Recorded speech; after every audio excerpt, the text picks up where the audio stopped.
transformou minhas trevas em luz, quando Ele estendeu sua mão para mim. Quando Jesus estendeu sua mão, quando Ele estendeu sua mão para mim, eu era pobre, perdido, sem Deus, sem Jesus, quando Ele estendeu sua mão para mim.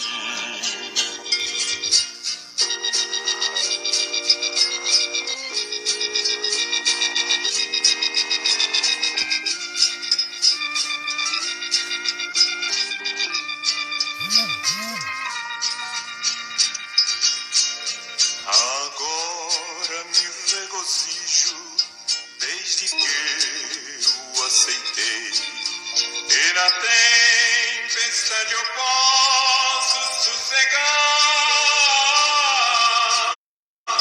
pois com Ele estou liberto do perigo do mal, desde que estendeu sua mão para mim. Quando Jesus estendeu sua mão, quando Ele estendeu sua mão para mim, eu era pobre, perdido, sem Deus, sem Jesus, quando Ele estendeu sua mão para mim. Quando Ele estendeu sua mão para mim,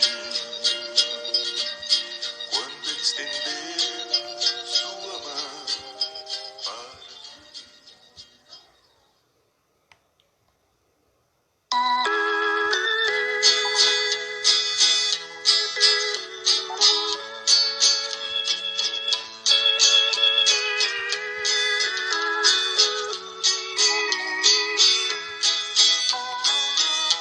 Cortaram um madeiro, fizeram uma cruz para o meu Salvador. Madeiro lavrado com pregos cravados, pesada ficou. Boa noite. Vamos nesta noite fazer a exposição da Santa Palavra de Deus, das Escrituras. Quero compartilhar com você aqui nesta noite 2 Coríntios, capítulo 5, carta do apóstolo Paulo aos irmãos de Coríntios. Então nós estamos fazendo essas exposições, estou no capítulo 5.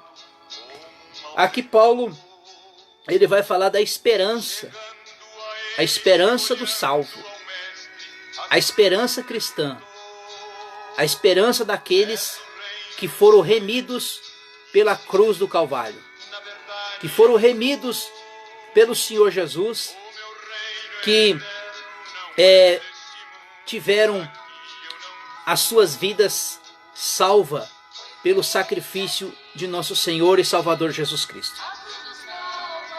Irmãos amados, nós sabemos que o mundo, nós que estamos, Paulo vai falar assim que nós estamos vivendo neste tabernáculo,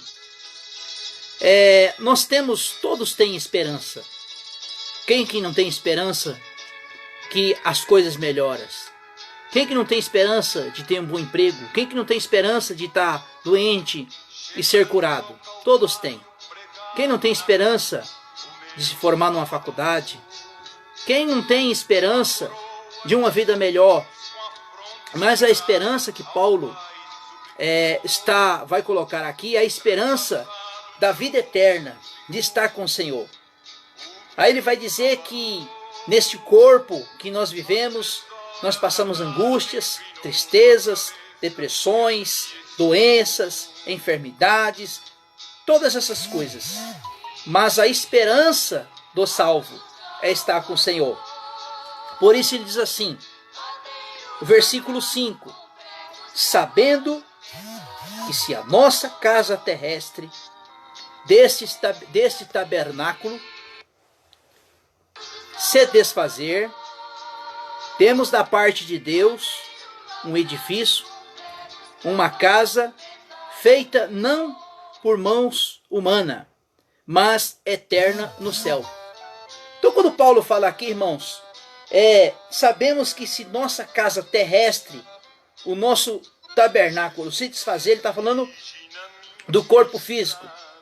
Porque se ele desfazer, né, nós temos uma morada eterna no céu.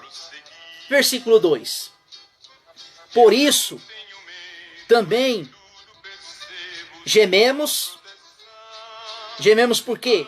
Pelas lutas que o cristão passa, desejando ser revestido da nossa habitação, que é do céu. Né? Aqui Paulo, ele já fala do corpo glorificado. Né? Porque enquanto nós estivermos neste corpo físico aqui, nós vamos passar as privações da vida. Porque estando vestidos, não seremos achados nu. Então aqui Paulo está falando do corpo revestido, da glorificação. Versículo 4.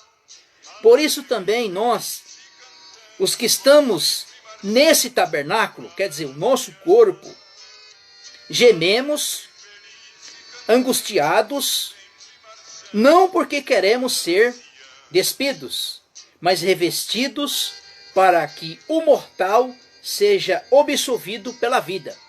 Então, você vê que nesses textos aqui, Paulo, ele está sempre frisando do corpo físico, do tabernáculo que nós estamos, nós vamos gemer, nós vamos passar por tribulações, só que Paulo já está olhando lá na frente do corpo glorificado.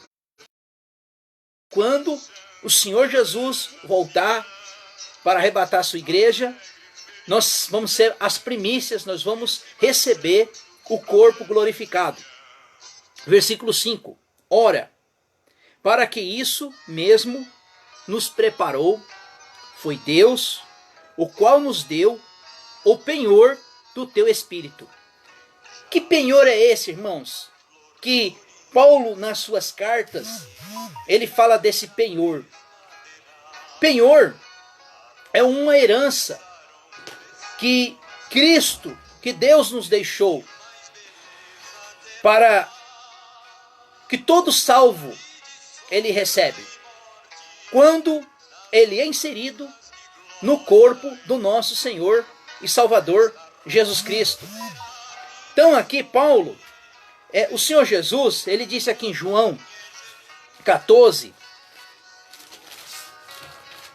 João 14, versículo 15, diz assim: se me amais e guardeis os meus mandamentos, eu rogarei ao Pai, e ele vos dará o outro Consolador, ele vos dará o Paracletos, para que esteja convosco para sempre, o Espírito Santo da verdade, que o mundo não pode, porque não vê e não conhece, mas conhecereis, porque habita convosco e estará em vós. Então, quando é que nós recebemos o Espírito Santo? Este penhor que Paulo está falando. Porque Paulo vai dizer aqui também, Efésios capítulo 1, versículo 13, diz assim: mas também nele, que vos estáis depois de ouviste a palavra da verdade. Que palavra é essa? Do Evangelho. Do Evangelho da vossa salvação. Tendo nele crido, fostes selado com o Espírito Santo da promessa, que é o penhor da nossa herança.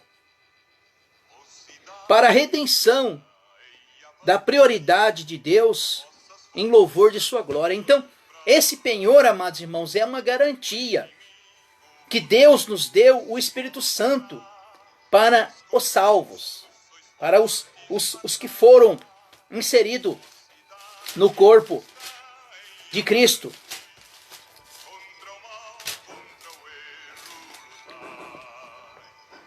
Versículo 7. Andemos por fé e não por vista. Temos, porém, a confiança, preferindo deixar este habitar com o Senhor, pelo que muito desejamos lhe agradável, quer presente ou quer ausente, pois todos nós devemos comparecer perante o tribunal de Cristo, para que cada um receba segundo o que tinha feito por meio do corpo, ou bem ou mal. Então, quando Paulo diz aqui, irmãos, que o desejo dele era habitar, deixar este tabernáculo e estar com o Senhor, que era o desejo, né? Pois assim é o desejo do salvo. E quando ele diz assim que, pois todos nós devemos comparecer perante o tribunal de Cristo, este tribunal de Cristo, ele não é para a condenação, mas sim questão dos galardões. Nós já vimos isso, 1 Coríntios capítulo 3, que Paulo vai dizer sobre isso, né? Só que aqui não é o trono branco, como está lá em Apocalipse, capítulo 20, a partir do seu versículo 12, que fala do trono branco. E aí Paulo agora vai falar do ministério da reconciliação. Que ministério da reconciliação? Aonde o homem, lá no Éden, ele foi separado de Deus. Foi quebrado aquela aliança que Deus tinha feito com o homem foi e quebrou esta aliança. Aonde o homem desobedeceu a Deus e o pecado entrou no mundo e no homem, e o homem foi separado de Deus. E agora Cristo, ele agora reconciliou novamente o homem diante de Deus. Mas esta reconciliação, amados irmãos, para o homem se reconciliar com Deus, ele precisa ter Cristo Jesus, que ele é o mediador entre Deus e o homem, que é através da pessoa de Cristo. Então diz assim, assim que, conhecendo o temor do Senhor, tentamos persuadir os homens que nos manifestam a Deus. Espero que as vossas consciências seja também manifesto. Não nos recomenda outra vez vós, mas dando oportunidade de gloriarmos em nossa causa, que tenhais responder, que se gloriasse na aparência e não no coração. Versículo 13. Se enlouquecemos para que Deus, se conservamos o juízo que é para vós, versículo 14.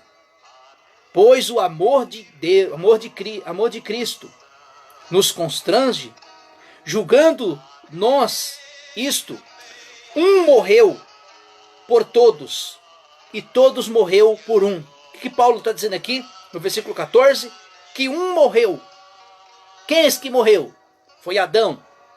E agora, um morreu por todos. Quer dizer, pecado, aquilo que Adão cometeu lá no Éden, afetou toda a humanidade. Um só. Pois Paulo vai dizer lá em Romanos que o pecado entrou por um homem só. Mas toda a raça humana foi afetada pelo seu erro. Versículo 15. Ele morreu por todos, para que viessem e não vivam mais para si, mas para aquele que por eles morreu e ressurgiu. Assim que daqui por em diante ninguém, conhecendo segundo a carne, ainda que tenhamos reconhecido que Cristo segundo a carne, contudo, agora já não reconhecemos deste mundo. Versículo 7.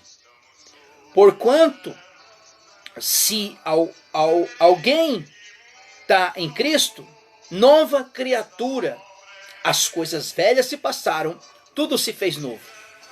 Então, quando Paulo fala aqui que as coisas velhas se passaram, tudo se fez novo, aqui ele fala da nova criatura, do homem que nasceu de novo, tornou-se uma nova criatura. Porque o versículo 18 diz assim: em tudo isso provém de Deus e nos reconciliou consigo mesmo por Jesus Cristo, que nos deu o ministério da reconciliação. Quer dizer, Cristo reconciliou o homem com Deus. Mas o homem por si mesmo, ele não consegue se reconciliar com Deus, a não ser por meio de Cristo Jesus, o ministério da reconciliação. Sabe o que é reconciliação? Novo concerto. Quer dizer, nós estávamos desviados, afastados de Deus.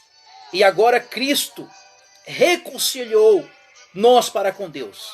Não é nós que nos reconciliamos, é Jesus que faz isso. Né? Cristo nos aceita, Cristo nos chama e ele reconcilia o homem para com Deus. Porque, irmãos, porque agora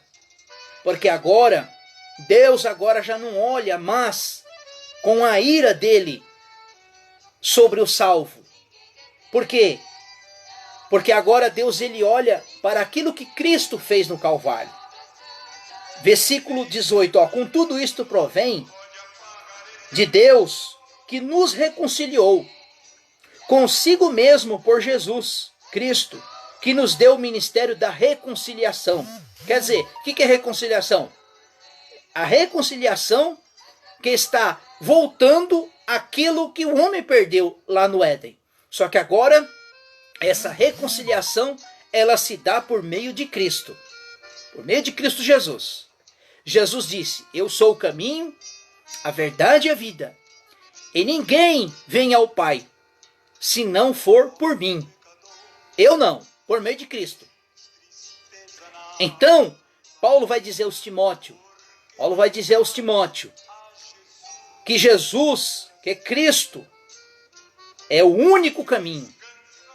É o único que para se chegasse a Deus é por meio de Cristo.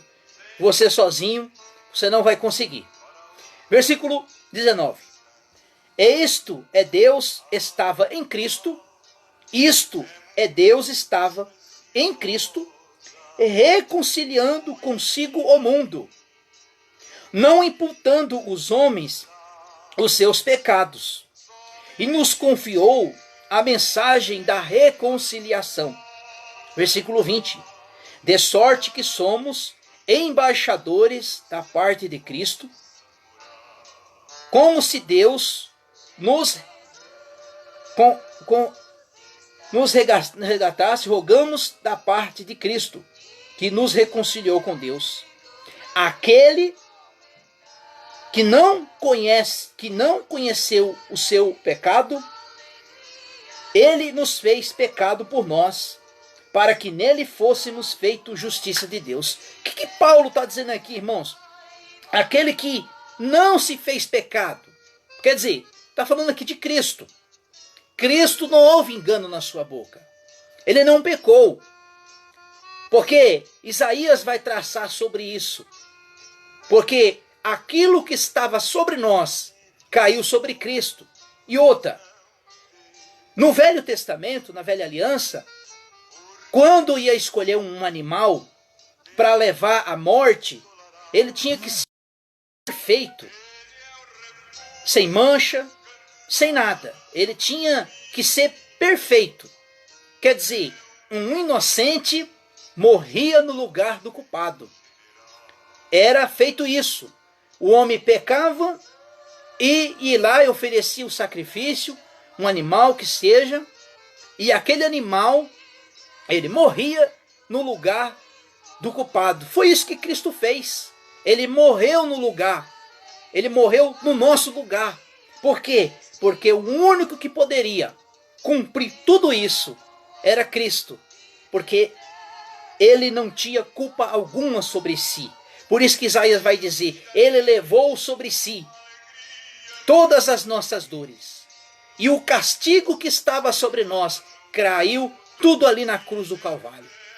Tudo na pessoa de Cristo. Aquele que não conheceu o pecado. Ele está falando aqui. Ele não conheceu o pecado. Cristo não conheceu o pecado. Ele se fez pecado por nós.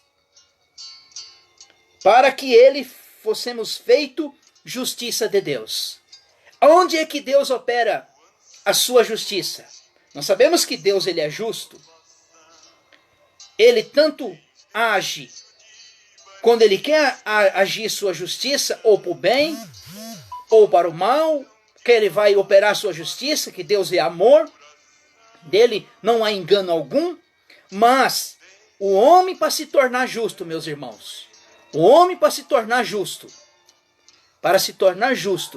ele precisa dessa pessoa aqui, que é Jesus. Eu gosto muito deste versículo. Esse versículo aqui é maravilhoso. Aquele que não conheceu o seu pecado. Ele está falando aqui da pessoa do Senhor Jesus. Aquele que não conheceu o pecado. Não houve engano nenhum na sua boca. Cristo morreu em favor daquele que estava com dívida diante de Deus. Porque se nós olharmos aqui, o versículo 14. Pois Deus é amor. Pois o amor de Cristo nos constrange. Julgando isto, um morreu por todos. E logo todos morreram. Quer dizer, o pecado de Adão afetou toda a humanidade. Afetou toda a humanidade. Até aqueles que ainda vão nascer. Eles vão nascer com a marca do pecado adâmico.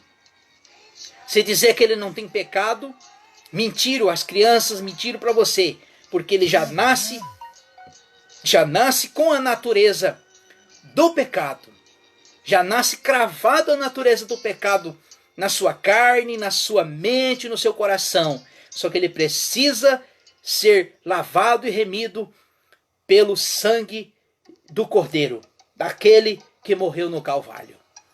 Amém, meus irmãos?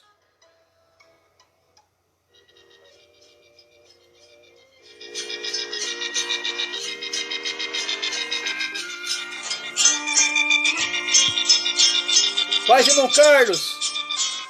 Ouve esse louvor aqui, ó. A minha alma estava longe do caminho do céu. Eu era cego e desprezível pecador.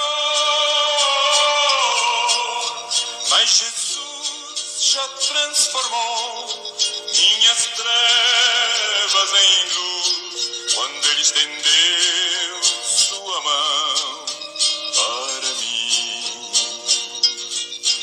Quando Jesus estendeu sua mão, quando Ele estendeu sua mão para mim,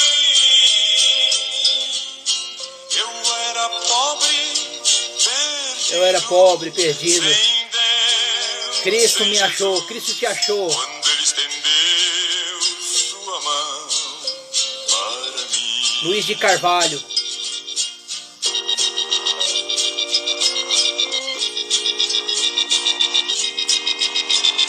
Eu amo esses louvores, irmão Carlos. Luiz de Carvalho.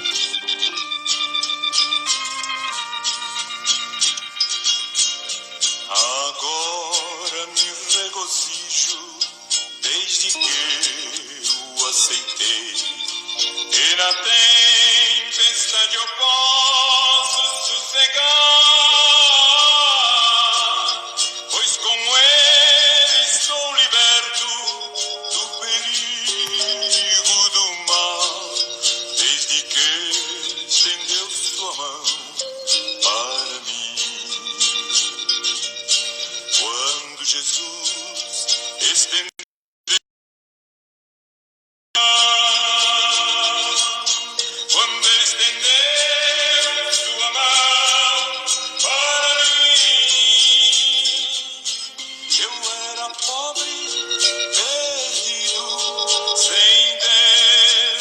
Amém, meus irmãos. Boa noite. Deus abençoe.